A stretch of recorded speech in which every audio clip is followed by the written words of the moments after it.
여성 그 아이돌 그룹 중에서 이 블랙스완이라는 팀이 있는데 이 멤버들이 벨기에 사람, 브라질 사람 다 이렇게 외국인이고 한국 사람은 없습니다.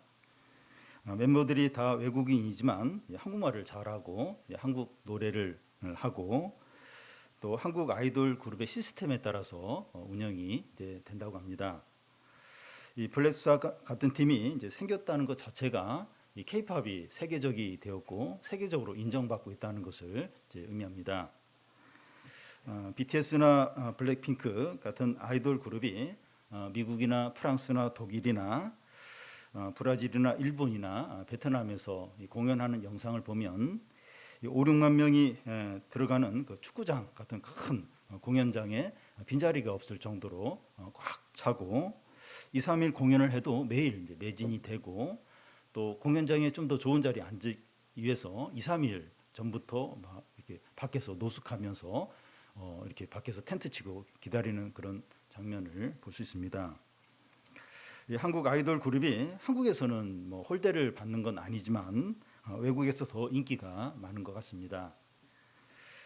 예수님은 이제 바리새인들과 먹기 전에 손 씻는 이 장로들의 이 전통을 지키는 문제로 충돌이 있은 후에 유대를 떠나서 이방 지역인 두로로 가셨습니다. 그곳에서 소르보니게 여인을 만나서 그의 큰 믿음을 보시고 귀신 들린 딸을 고쳐 주셨습니다. 그런 후로 이제 두로 위쪽에 이제 시돈을 지나서 북쪽으로 좀 돌아서 데가볼리 10개의 도시라는 의미인데 이 데가볼리로 오게 되는데 갈릴리 호수의 동쪽편입니다. 그러니까 갈릴리 호수의 서쪽편은 그 유대 지역이고 갈릴리 지역의 동쪽편은 이제 이방 지역인데 이방 지역에 계속 계신 겁니다. 데가볼리 지역은 전에 군대 귀신 들린 자가 치료받던 이제 곳인데 이 사람이 이제 자기가 치료받고 나서 막 예수님에게 알려서 그곳에 예수님이 유명하게 되었어요. 그래서 사람들이 그 예수님을 알아보고 병든 자들을 데려오는 겁니다. 예수님은 이곳에서 이 청각 장애와 언어 장애가 있는 사람을 치료해 주십니다. 예수님이 이 사람을 치료해서 이제 말을 잘하고 잘 듣게 이렇게 해주자 사람들이 예수님에 대해서 다 잘하셨다 이러면서 칭찬합니다. 또한 예수님은 같은 이방 지역에서 남자 어른만 4,000명이 되는 큰 무리와 3일간 같이 지내시는데 먹을 것이 없자 질병이어 기적으로 사람들을 먹이십니다. 예수께서 유대 지역에 있을 때와 이방 지역에 계실 때 비교가 되는데요. 예수님은 이방 지역 이방인에게 떡도 아니고 부스러기 은혜를 줬는데 너무나 이제 기뻐하는 겁니다. 근데 유대인들은 이제 떡덩이 같은 큰 은혜를 줬는데도 별로 믿음으로 반응을 하지 않는 거예요. 그 예를 좀 들면 예수님이 귀신을 쫓아내신 것에 대해서 이 바리새인들을 중심으로 해가지고 귀신의 왕을 힘입어서 막 한다고 예수님을 비난을 했는데 이방인들은 청각 장애인을 치료해 준 것에 대해서 잘하셨도다 이러면서 크게 기뻐하는 겁니다. 하나님의 은혜는 낮은 곳으로 흘러가고 부흥은 간절히 기도하는 곳에 임하게 됩니다. 우리의 마음이 가난해지고 영적으로 깨어나서 하나님의 은혜와 회복과 영광을 풍성히 누리시기를 바랍니다. 먼저 이 기목고 언어 장애가 있는 자를 치료하시는 겁니다. 32절에서 35절까지 한 절씩 교독하겠습니다. 사람들이 기목고 말 더듬는 자를 데리고 예수께 나와 안수하여 주시기를 간구하거늘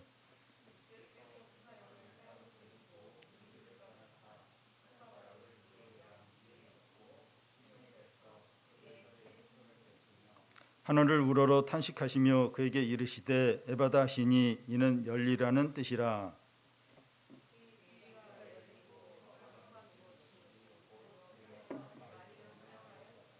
예, 여기 기목고 말 더듬는 자라고 하는데 이 청각과 언어가 함께 이렇게 연결이 되어 있습니다. 이 듣는 것과 그러니까 이 사람이 이제 청각과 언어에 장애가 있는데 이 청각과 언어는 같이 연결이 되어 있습니다. 제가 사는 집에 주인이 1층 이제 할머니가 계시는데 이분이 이제 청각 장애가 좀 있으신데 보청기를 이제 쓰지 않으십니다.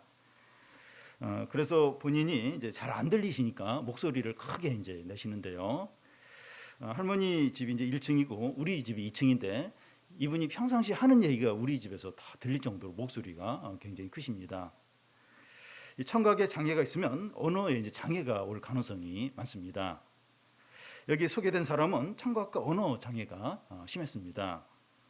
그런데 예수께서 이 사람을 이제 치료하시는데 그 방법이 독특해요. 예수님은 먼저 이 사람을 데리고 무리로부터 이렇게 분리를 시키는데 이 사람이 예수님께 집중하도록 이제 하기 위해서입니다. 예수님을 그를 치료하시는데 예수님의 손가락을 그의 양귀에 이렇게 넣는 거예요. 마치 의사가 이렇게 청진기를 꽂고 이렇게 하는 것처럼 그런 비슷한 모습입니다. 그리고 이제 손에 이제 침을 뱉어서 그의 혀에 이제 대시는 거예요. 요즘은 비위생적이다 그렇게 생각을 할 수 있는데 그 당시에는 침이 어떤 약효과가 있는 것으로 여겨졌습니다. 우리가 이제 복음서를 읽어보면 그 예수님이 환자들을 치료하실 때 똑같은 방법으로 치료하지 않는다는 것을 볼 수 있습니다. 예를 들면 맹인들을 치료할 때 요한복음에 나오는 그 날 때부터 이제 맹인된 사람을 치료할 때는 침을 이제 흙에 뱉어서 그 흙을 눈에 바르고 실로못에 가서 씻으라고 해서 낫게 하셨고, 이 바디메오 같은 맹인들 같은 맹인 경우에는 내 믿음이 너를 구원했다 이렇게 말씀만으로 치료를 해주셨고, 2주에 살펴볼 이제 맹인인 경우에는 한 번이 아니라 2번에 걸쳐서 이렇게 치료를 해서 눈을 뜨게 했습니다. 그 외에 뭐 중풍병자나 문둥병자나 군대 귀신 들린 자나 12년 혈류병 앓린 자나 수르보니게 여인의 귀신 들린 딸을 치료하는 것 보면 각각 이렇게 다양한 방법으로 치료하셨다는 것을 알 수 있습니다.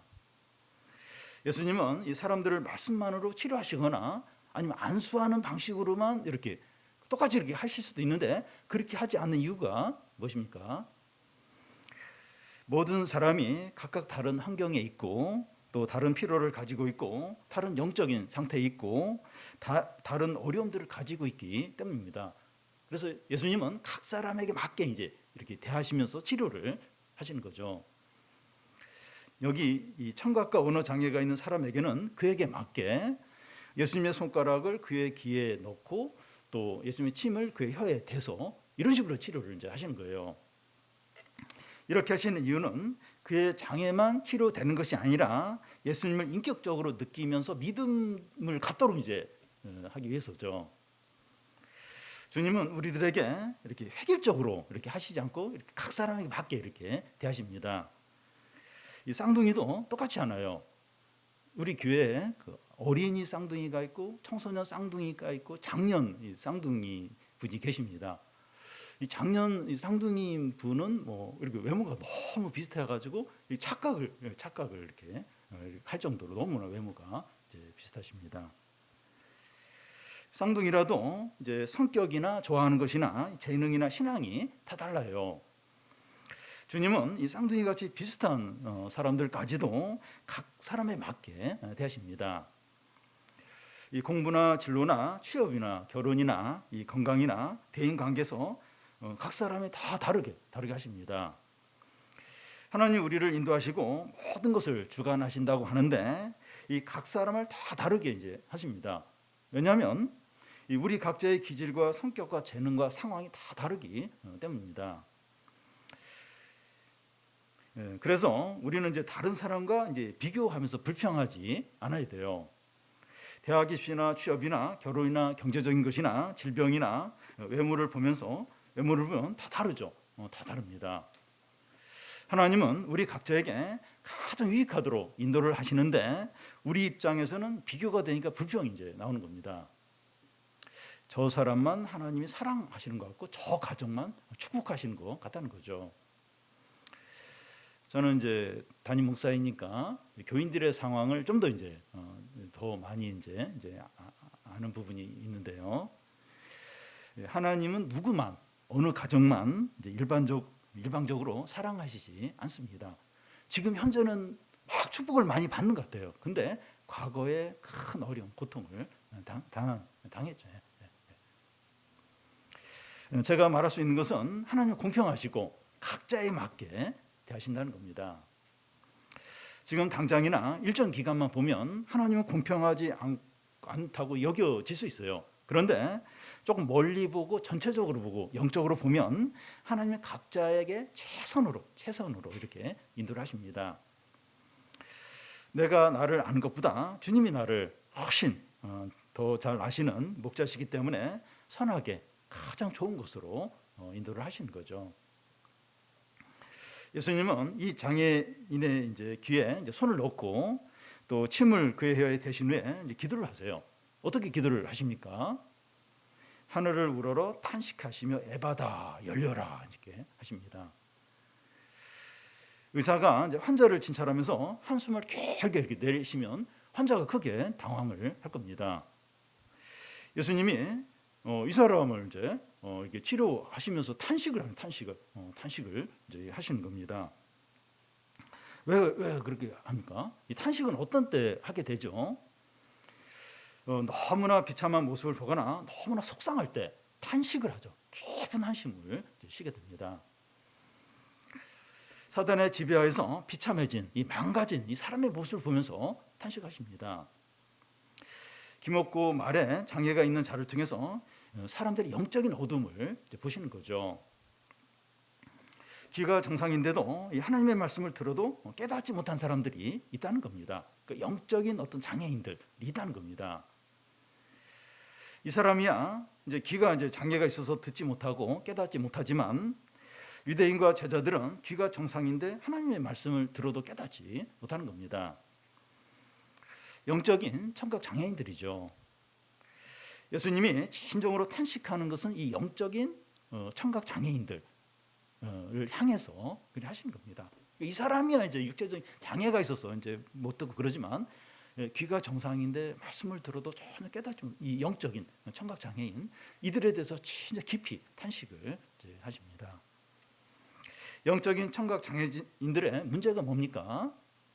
귀는 멀쩡하지만 마음의 장애가 있는 거죠. 이 마음이 시멘트 바닥 같고 돌박 같고 잡초가 그 마음에 가득 채워져 있는 겁니다. 마음 안에 욕심과 세상적인 가치관과 염려로 가득한 거죠. 마음이 이런 상태면 말씀이 하나도 들리지 않습니다. 영적인 청각 장애인이 육체적인 장애인보다 훨씬 더 비참하고 심각하다는 겁니다. 예수님은 이 청각과 언어에 장애가 있는 이 사람에게 뭐라고 외칩니까? 에바다 열려라 이렇게 합니다. 이 막힌 귀가 열리라는 거죠.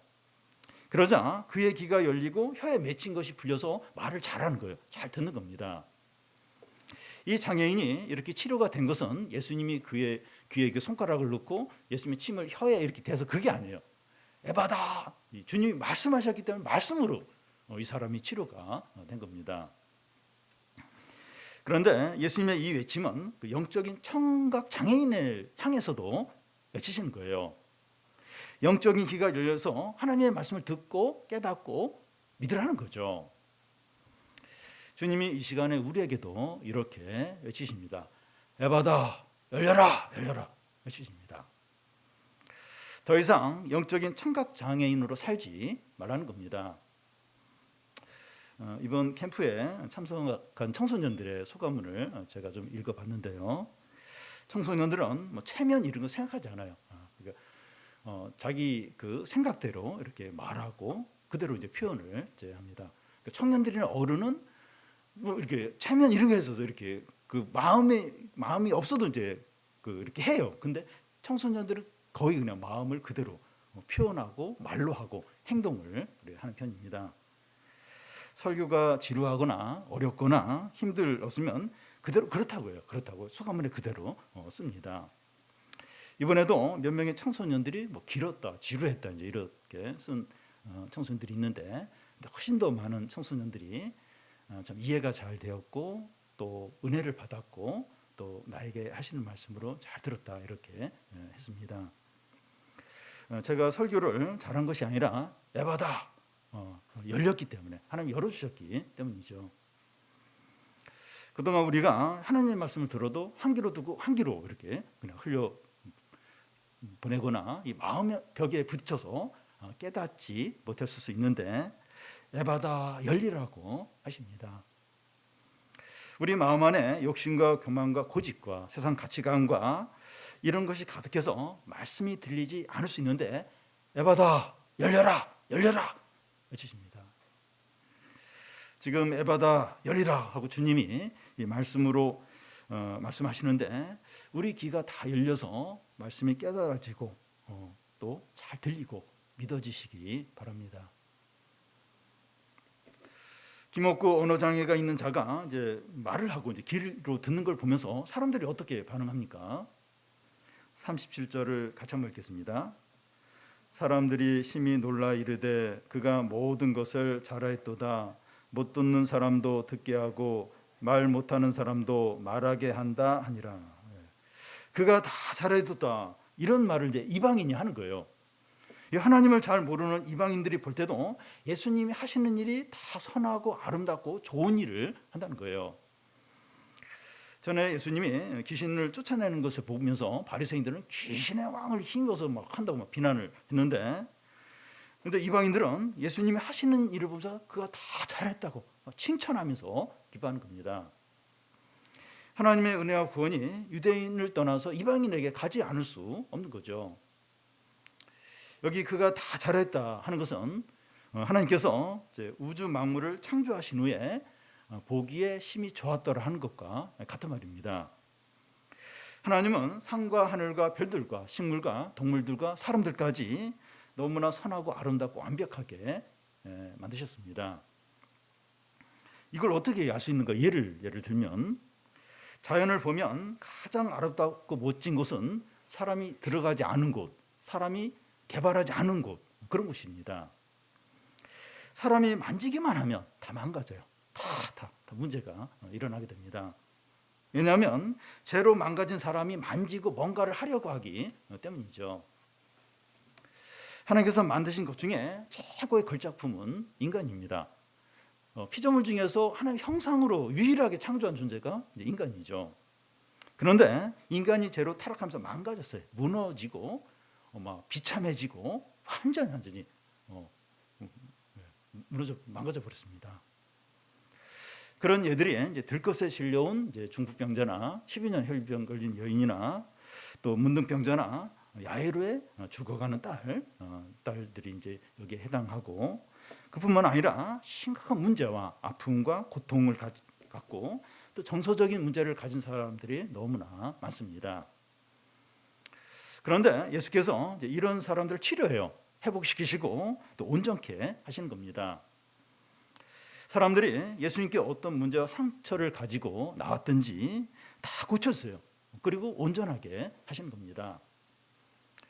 주님께 가져와 맡기기만 하면 최상으로 이제 회복시키는 겁니다. 물론 이제 뭐 시간은 걸릴 수 있어요. 근데 최상으로 회복을 시키십니다.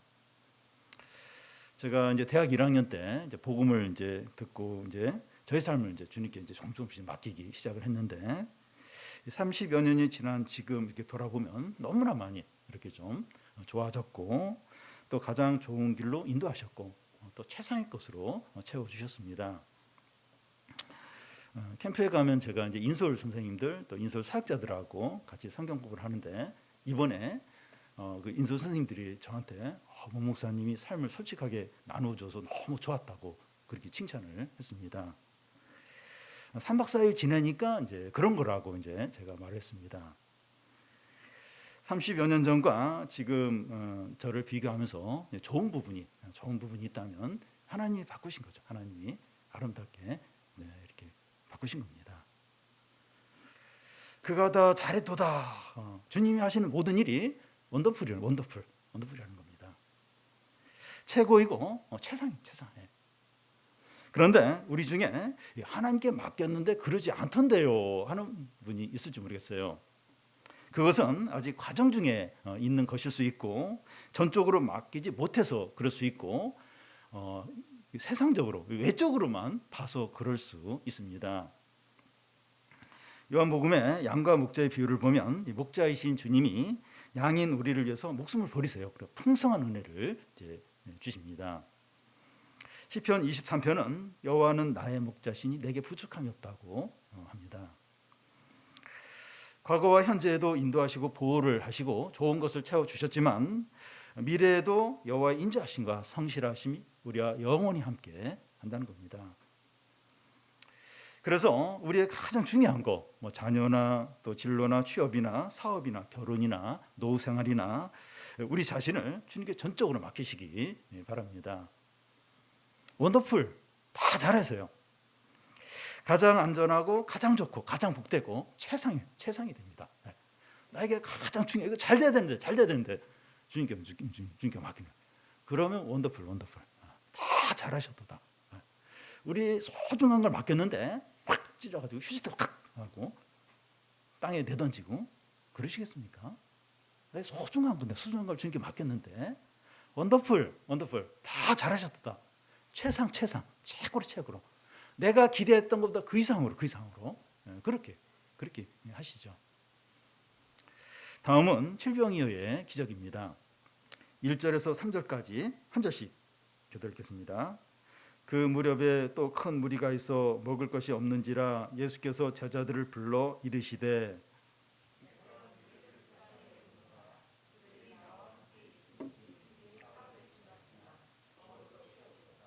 만일 내가 그들을 굶겨 집으로 보내면 길에서 기진하리라. 그 중에는 멀리서 온 사람도 있느니라. 예.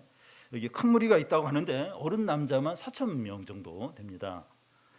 그들은 예수님의 말씀을 듣기 위해서 3일 동안 예수님과 함께 들여서 이제 보내고 있습니다. 그런데 먹을 것이 다 떨어진 거예요. 들판인데 사람들은 많고 먹을 것은 없는 겁니다. 참 이렇게 암담하고 참 비참한 그런 상황인데요. 예수님은 이런 상황에서 그 무리의 형편을 잘 알고 계시는 거예요. 이 무리 중에 멀리서 온 사람들이 있는데 그들을 굶겨서 보내면 가다가 기진해서 쓰러질 수 있다는 거예요. 이 사람들의 이제 상황이 어렵고 힘들기 때문에 도움을 받을 수 있는 게 아니라는 거예요. 그러니까 이 세상에 어렵게 힘든 사람 많아요. 근데 그 사람들이 다 어떤 진정한 도움을 받는 게 아닙니다. 중요한 것은 예수님이 불쌍히 여기신 거예요. 예수님 불쌍히 여기신 이게 결정적입니다. 저는 가끔씩 교우들의 어려운 상황을 들을 때 뭔가 이렇게 도움이 필요한데 제가 해줄 수 있는 게 아무것도 없다는 걸 보면서 이렇게 절망을 할 때가 있습니다. 사람은 이 다른 사람의 힘든 상황을 알고 안타까워하지만 아무것도 해줄 수 없을 때가 자주 있습니다. 그런데 주님이 누군가를 불쌍히 여기시면 문제는 완전히 다릅니다. 주님은 원하시는 모든 걸 다 하실 수 있으시죠. 우리는 이런 사실을 항상 기억하고 주님이 우리를 불쌍히 여기시도록 구해야 합니다. 자신의 소유를 의지해서 교만하고 이제 자랑을 하는 경우가 있어요. 나는 지금 괜찮고 잘하고 있어. 그걸 의지를 하는 거예요. 이런 사람만큼 어리석은 사람이 없습니다. 어려움과 위기가 닥치면 겸손하게 주님의 도움을 구해야 되는데 자기 생각대로 하는 거예요. 그럼 좀 이렇게 겸손해서 이렇게 좀 구해야 되는데 그래 안 하는 거예요. 자기 생각대로 확 하는 겁니다. 지금 제자들이 그렇게 하고 있어요. 4절을 보면 같이 한번 읽겠습니다. 제자들이 대답하되 이 광야 어디서 떡을 얻어서 이 사람들로 배부르게 할 수 있으리까? 제자들은 얼마 전에 지금과 비슷한 상황에서 오병이의 기적을 경험을 하고 나서 처음 이런 상황을 맞는 것처럼 그렇게 반응을 하고 있습니다. 며칠 전 상황과 비슷하잖아요. 오병이의 기적의 엄청난 일을 경험을 했는데 제자들은 다 잊어버린 겁니다. 처음 이런 상황을 맞는 것처럼 반응을 합니다. 제자들은 이런 상황에서 불쌍히 여겨달라고 구해야 되죠. 지금 이렇게 많고 배고픈데 주님 어떻게 하면 좋겠습니까? 하면서 이렇게 불쌍히 여겨달 주님께 도움을 구해야 되는데 어디서 이 사람들이 다 먹일 수 있냐고. 그래서 이 사람들 빨리 흩어보내. 약간 이런 태도로 이제 하는 겁니다. 제자들은 깨달음이 없어요. 믿음이 없습니다. 영적인 맹인이고 기머거리예요. 기머거리입니다. 예수님은 이런 상황에서 제자들을 책망하지 않고 똑같은 일을 반복을 하세요. 그러면서 이제 이 제자들이 이렇게 좀 깨닫도록 배우도록 그렇게 하십니다. 제자들에게 떡이 몇 개 있냐 물으십니다. 그래서 제자들이 떡 7개가 있다고 대답을 해요. 그래서 예수님이 무리를 앉힌 후에 떡을 떼어서 사람들에게 나눠주십니다. 물고기도 떼어서 사람들에게 나눠주세요. 그때 먹은 사람이 어른 남자만 4,000명이니까 여자들과 어린까지 합치면 15,000명 정도 될 겁니다. 그들이 다 배부르게 먹고 7강줄이나 남게 됩니다. 이 기적이 오병이어의 기적과 차이점과 공통점은 이 오병이어 기적은 이제 떡 5개로 시작했는데 칠병이어 기적은 떡 7개로 시작이 되었고, 또 먹고 남은 것이 오병이어 기적에서는 12강줄이, 또 칠병이어 기적에서는 7바구니가 남았고, 오병이어 기적에서는 남자 어른만 5,000명, 또 칠병이어 기적에서는 남자 어른만 4,000명이었습니다. 그렇지만 이 기적은 오병이어와 동일한 하나님 나라의 능력과 영광과 넘치는 은혜를 보여주죠. 그러니까 차이는 있는데 공통점은 똑같은 거예요. 하나님 나라의 능력, 영광, 넘치는 은혜, 이걸 똑같이 보여줍니다. 예수님의 동일한 기적을 2번이나 이렇게 반복해서 행하십니까? 어떤 사람은 이게 똑같은 건데 이렇게 그냥 반복해서 이렇게 또 한번 기록을 한 거다 그렇게 얘기하는데, 그게 아니라 달라요. 좀 다른 차이가 있어요. 주님은 똑같은 기적을 반복해서 행하셨는데 이유가 뭡니까? 기적이 한 번만 일어나는 것과 2번 일어나는 것은, 비슷한 기적이 2번 일어나는 것은 다릅니다. 요즘 탁구 국가대표 신유빈 아주 이제 청소년 잘하는데요. 세계에 대해서 한 번만 우승하면 실수로 이제 우승했겠지 하는데 계속 2번, 3번 이렇게 우승하면 진짜 신유빈 잘하는구나 그렇게 인정을 받게 됩니다. 예수께서 오병이어 기적을 2번씩이나 행하신 이유는 얼마든지 이런 이적을 반복해서 행하실 수 있다는 거죠. 오병이어나 칠병이어 기적 같은 하나님 나라의 영광과 능력과 넘치는 은혜가 얼마든지 반복해서 일어날 수 있다는 겁니다. 먹는 문제에서만이 아니라 공부나 취업이나 또 질병 문제나 모든 부분에서 오병이어, 칠병이어 기적이 반복해서 나타날 수 있다는 겁니다. 우리 모든 부분에서 하나님 이런 좀 능력들, 어떤 영광을 나타내 달라고 기도할 수 있어요. 그걸 믿고 맡기고, 그러면 이제 일어나는 겁니다. 이런 하나님 나라의 어떤 능력들, 영광이 나타나죠. 그런데 우리의 현실은 어떻습니까? 알바 자리 구하기도 어렵고, 취업도 어렵고, 양질의 직장을 구하기는 더더욱 힘들고, 또 빚은 점점 늘어나고, 나이가 들면 들수록 점점 가난해집니다. 우리의 상황을 보면 염려하지 않을 수가 없어요. 그래도 이 산상설교에서 주님은 무엇을 먹을까 무엇을 입을까 염려하지 말라고 하는데, 이 오병이어 칠병이어 기적을 믿음으로 염려하지 마시기 바랍니다. 우리에게 먹는 문제보다 더 심각하고 중대한 것은 영적인 청각과 시각 장애가 치료되는 겁니다.